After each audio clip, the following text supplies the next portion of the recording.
Hello friend दोस्तों, आज के टॉपिक में हम बात करेंगे मानव अधिकार संरक्षण अधिनियम 1993 के बारे में, जिसमें हम जानेंगे कुछ जरूरी पहलुओं के बारे में जो निम्न प्रकार है। पहला पहलू है 1993 में मानव अधिकारों का निर्धारण किस तरह हुआ। दूसरा, अधिनियम के अंतर्गत आयोग को क्या क्या कार्य हैं। तीसरा, जांच के संबंध में आयोग की शक्तियां। चौथा, आयोग का अन्वेषण दल। पांचवा, आयोग की स्वायत्तता। छठवां, आयोग शिकायतों पर जांच कैसे करता है। सातवां, जांच के बाद आयोग के कदम क्या क्या होते हैं। आठवां, सशस्त्र बलों के संबंध में अधिनियम क्या कहता है। नवा, शिकायत की भाषा क्या होगी। 10वां, आयोग द्वारा किस प्रकार की शिकायतों पर विचार नहीं किया जाता है।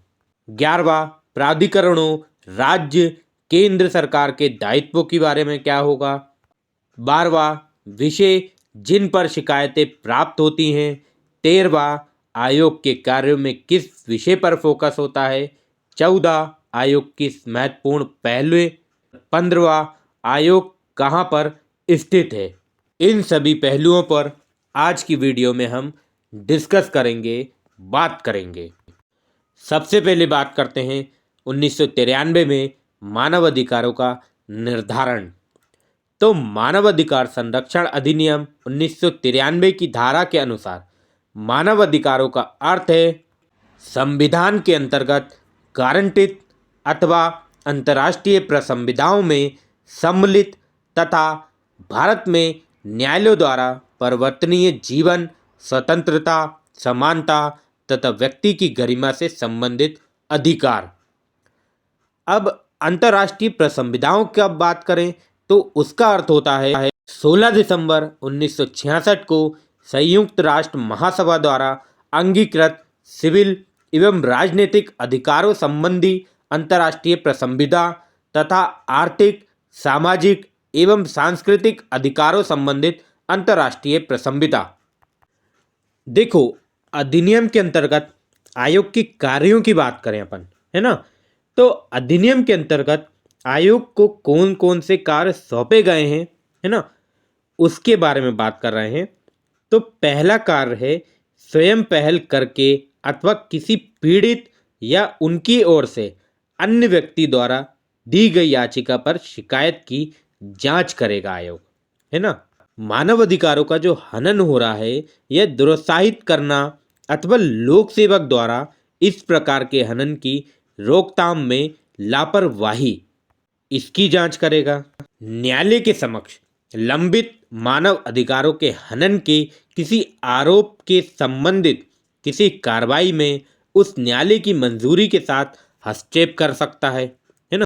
तीसरा, राज्य सरकार के नियंत्रणाधीन किसी जेल अथवा किसी अन्य संस्थान जहां लोगों को उपचार, सुधार अथवा संरक्षण के उद्देश्य से कैद अथवा बंद रखा जाता है, वहां के संवासियों के जीवन यापन की दशाओं का अध्ययन करने अथवा उनके संबंध में संस्तुतियां करने के लिए राज्य सरकार को सूचित करते हुए दौरा करना, ये कार्य इसका है।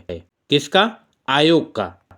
चौथा कार्य, मानव अधिकारों के संरक्षण के लिए उनके द्वारा अथवा संविधान के अंतर्गत अथवा कुछ समय के लिए लागू किसी कानून के सुरक्षा उपायों की समीक्षा करना। पांचवा, उन तथ्यों की समीक्षा करना जिनमें आतंकवादी गतिविधियां शामिल हैं और जो मानवाधिकारों को उपयोग को रोकती है तथा उचित उपचारी उपायों की संस्तुति करना, ये इस आयोग का कार्य है। छठवां कार्य है मानवाधिकारों से संबंधित संधियां एवं अन्य अंतर्राष्ट्रीय दस्तावेजों का अध्ययन करना तथा उसके प्रभावी क्रियान्वयन हेतु संस्तुतियां करना, ये भी एक कार्य है जो बहुत ही आवश्यक है। सातवां, मानवाधिकारों के क्षेत्र में अनुसंधान कार्य करना तथा उनको बढ़ावा देना, ये भी एक बहुत महत्वपूर्ण कार्य है इसका। 8वां है समाज के विभिन्न वर्गों के बीच मानवाधिकार शिक्षा का प्रसार करना तथा प्रकाशनों, मीडिया, सेमिनार तथा अन्य उपलब्ध साधनों से इन अधिकारों के संरक्षण हेतु उपलब्ध सुरक्षा उपायों की जागरूकता को बढ़ाना।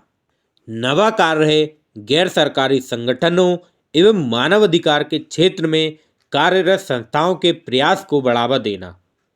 10वां इसका कार्य है मानवाधिकारों के संवर्धन हेतु आवश्यक समझने जाने वाले इसी प्रकार के अन्य कार्यों को देखना, उसकी जांच करना। अब अगर बात करें कि जांच से संबंध में आयोग की शक्तियां क्या हैं, तो अधिनियम के अंतर्गत शिकायतों पर जांच करते समय आयोग को कोड ऑफ सिविल प्रोसीजर 1908 के अंतर्गत वे सभी शक्तियां प्राप्त हैं जो सिविल कोड किसी वाद के विचारण के समय अपनाता है, जैसे गवाहों की उपस्थिति हेतु समन करना, हाजिर करना तथा शपथ पर उसकी जांच करना। दूसरा, किसी दस्तावेज को ढूंढना और प्रस्तुत करना। तीसरा, हलफनामे पर साक्ष्य प्राप्त करना। चौथा, किसी पब्लिक रिकॉर्ड को मांगना अथवा किसी न्यायालय या कार्यालय से उसकी प्रति मांगना, फोटोकॉपी मांगना। पांचवा, गवाहों अथवा दस्तावेजों की जांच के लिए शासन पत्र जारी करना। छठा, निर्धारित किया गया कोई अन्य मामले से संबंधित जांच करना। ये इसकी जांच से संबंधित शक्तियां हैं। अब बात करते हैं आयोग का अन्वेषण दल। तो क्या आयोग का अपना अन्वेषण दल है, इस पर बात करें तो हाँ, मानव अधिकारों के हनन की शिकायतों पर जांच करने के लिए पुलिस महानिदेशक की अध्यक्षता में आयोग का अपना जांच स्टाफ है। अधिनियम के अंतर्गत किसी अधिकारी अथवा केंद्र या किसी राज्य सरकार के अन्वेषण अभिकरण की सेवाओं का उपयोग करने के लिए ये आयोग मुक्त है। आयोग जांच कार्य के लिए अनेक मामलों में गैर सरकारी संगठनों को अपने साथ जोड़ सकता है। अब बात करते हैं आयोग की स्वायत्तता।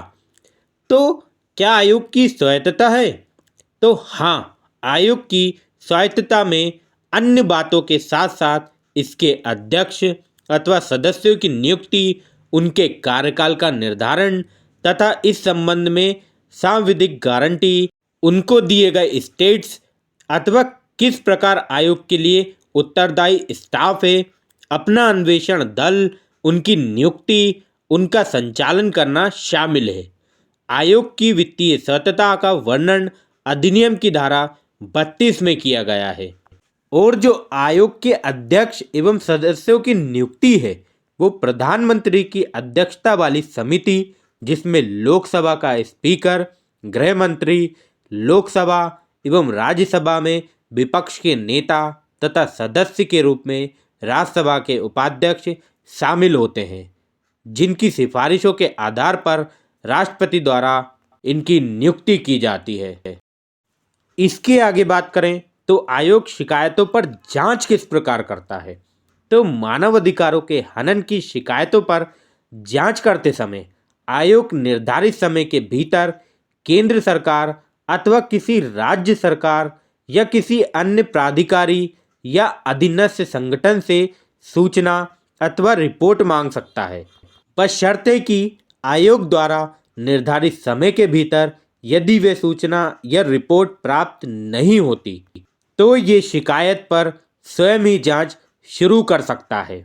दूसरी ओर यदि सूचना या रिपोर्ट प्राप्त होने पर आयोग संतुष्ट हो कि आगे जांच की आवश्यकता नहीं है अथवा संबद्ध सरकार अथवा प्राधिकरण द्वारा अपेक्षित कार्रवाई प्रारंभ की गई, तो आयोग शिकायत पर कार्रवाई नहीं कर सकता है तथा शिकायतकर्ता को तदनुसार सूचित कर सकता है।